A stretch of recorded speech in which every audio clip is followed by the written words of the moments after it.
Russian സൈന്യം വളഞ്ഞിരിക്കുന്ന Ukraine സൈനികരുടെ ജീവൻ സംരക്ഷിക്കണമെന്ന US president Donald ട്രംപിന്റെ അഭ്യർത്ഥനയ്ക്ക് മറുപടിയായി റഷ്യൻ പ്രസിഡന്റ് വ്ളാഡിമിർ പുടിൻ ഇപ്പോൾ രംഗത്ത് വരികയാണ്.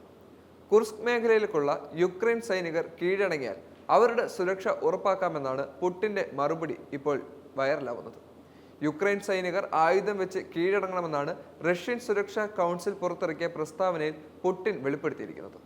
റഷ്യ-യുക്രൈൻ യുദ്ധത്തിൽ 30 ദിവസത്തെ വെടിനിർത്തൽ കരാർ നടപ്പാക്കുന്നതിന്റെ ഭാഗമായി നടത്തിയ ചർച്ചയിലായിരുന്നു ട്രംപിന്റെ അഭ്യർത്ഥന എന്നതും ശ്രദ്ധേയമായ ഒരു കാര്യമാണ്.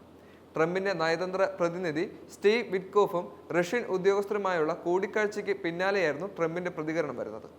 അതിനാണ് പുടിൻ ഇപ്പോൾ മറുപടി നൽകിയിരിക്കുന്നത്. യുക്രൈൻ മിന്നലാക്രമണത്തിലൂടെ പിടിച്ചെടുത്ത മേഖലയാണ് കുർസ്ക്.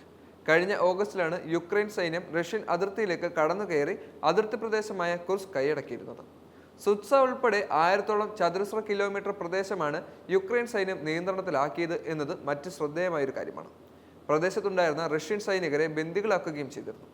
യുക്രൈൻ യുദ്ധം അവസാനിപ്പിക്കുന്നതുമായി ബന്ധപ്പെട്ട ഉഭയകക്ഷി ചർച്ചകളിൽ സ്വാധീനം ചെലുത്തുന്നതിനായിരുന്നു യുക്രൈന്റെ ഇത്തരമൊരു നീക്കം നടന്നത്. പിന്നീട് ആവർത്തിച്ചുള്ള ആക്രമണങ്ങളിലൂടെ റഷ്യ ചെറിയ ഭാഗം തിരിച്ചുപിടിക്കുകയും ചെയ്തു. യുക്രൈനിൽ 30 ദിവസത്തെ വെടിനിർത്തലിന് US യുക്രൈൻ പ്രതിനിധികൾ കഴിഞ്ഞ ദിവസം ധാരണയാക്കുകയും അതിന് പിന്നാലെ തന്നെ കുർസ്കിൽ റഷ്യ ആക്രമണം കടുപ്പിക്കുകയും ചെയ്തിരുന്നു. യുക്രൈൻ സൈന്യത്തെ തുരത്താനുള്ള സൈനിക പ്രവർത്തനത്തിൽ അവസാന ഘട്ടത്തിലാണെന്നും സുത്സ നഗരത്തിന്റെ നിയന്ത്രണം തിരിച്ചുപിടിച്ചതായും റഷ്യൻ പ്രതിരോധ മന്ത്രാലയത്തെ ഉദ്ധരിച്ചുകൊണ്ട് അന്താരാഷ്ട്ര മാധ്യമങ്ങൾ റിപ്പോർട്ട് ചെയ്യുകയും ചെയ്തു. അതേസമയം സുത്സ മേഖലയിൽ പോരാട്ടം തുടരുന്നതായി സ്ഥിരീകരിച്ച യുക്രൈൻ സേന റഷ്യൻ സേനയുടെ അവകാശവാദത്തോട് പ്രതികരിച്ചിട്ടില്ല.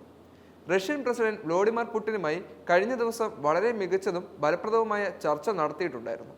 ഒടുവിൽ ഈ ഭയാനകവും രക്തരൂക്ഷിതവുമായ യുദ്ധം അവസാനിക്കാനുള്ള വലിയ സാധ്യതയുണ്ടെന്നും വ്യക്തമാക്കി. ആയിരക്കണക്കിന് യുക്രൈൻ സൈനികരെ റഷ്യൻ സൈന്യം വളഞ്ഞിടുകയും ചെയ്തു. അവർ വളരെ മോശം സാഹചര്യത്തിലാണ് ഇപ്പോൾ നിലകൊള്ളുന്നത്. അവരുടെ ജീവൻ സംരക്ഷിക്കണമെന്ന് പ്രസിഡന്റ് പുടിനോട് അഭ്യർത്ഥിക്കുകയും ചെയ്തിട്ടുണ്ട്.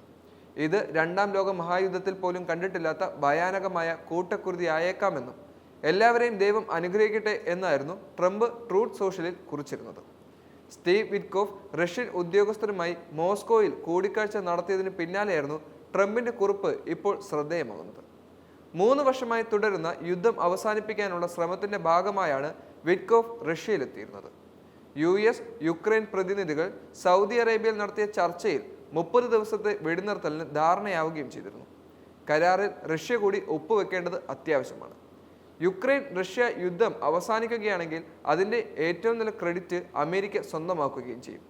അമേരിക്കയുടെ പുതിയ പ്രസിഡന്റായിട്ടുള്ള ഡൊണാൾഡ് ട്രംപ് യുദ്ധം അവസാനിപ്പിക്കുന്നതിന് വേണ്ടിയും അതുപോലെ തന്നെ റഷ്യ യുക്രൈൻ വേണ്ട സൗഹൃദപരമായ നയങ്ങൾ സ്വീകരിക്കുകയും ചെയ്യുന്നതിൻ്റെ പ്രധാന പങ്ക് വഹിച്ചതായും പ്രമുഖ മാധ്യമങ്ങൾ റിപ്പോർട്ട് ചെയ്തിരുന്നു.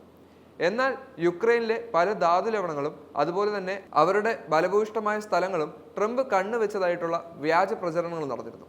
യഥാർത്ഥത്തിൽ 50% ധാതുലവണങ്ങളും അതുപോലെ തന്നെ ഭൂ ഉടമസ്ഥതയും ട്രംപ് കൈവശം വെച്ചു എന്നുള്ളൊരു വാർത്ത കുറേ നാളുകളായി ഇപ്പോൾ ചർച്ച ചെയ്യപ്പെടുകയും ചെയ്തു. യഥാർത്ഥത്തിൽ ഇനിയും യുദ്ധം തുടർന്നുകൊണ്ടിരിക്കുകയാണെങ്കിൽ യുദ്ധത്തിന്റെ പ്രധാന കാരണക്കാർ ആരാണെന്നോ അല്ലെങ്കിൽ എന്തുകൊണ്ടാണ് ട്രംപ് ഇത്തരത്തിലുള്ള ഒരു രേഖ തയ്യാറാക്കിയതോ എന്നുള്ള കാര്യത്തിലും ഒരു തീരുമാനമെത്തിക്കണം. എന്തായാലും യുദ്ധം അവസാനിപ്പിക്കാൻ വേണ്ടി ഏത് രാജ്യങ്ങളെടുത്ത തീരുമാനവും എന്തു തന്നെയായാലും അത് നല്ലതിൽ തന്നെ അവസാനിക്കുമെന്ന് പ്രതീക്ഷിക്കാം.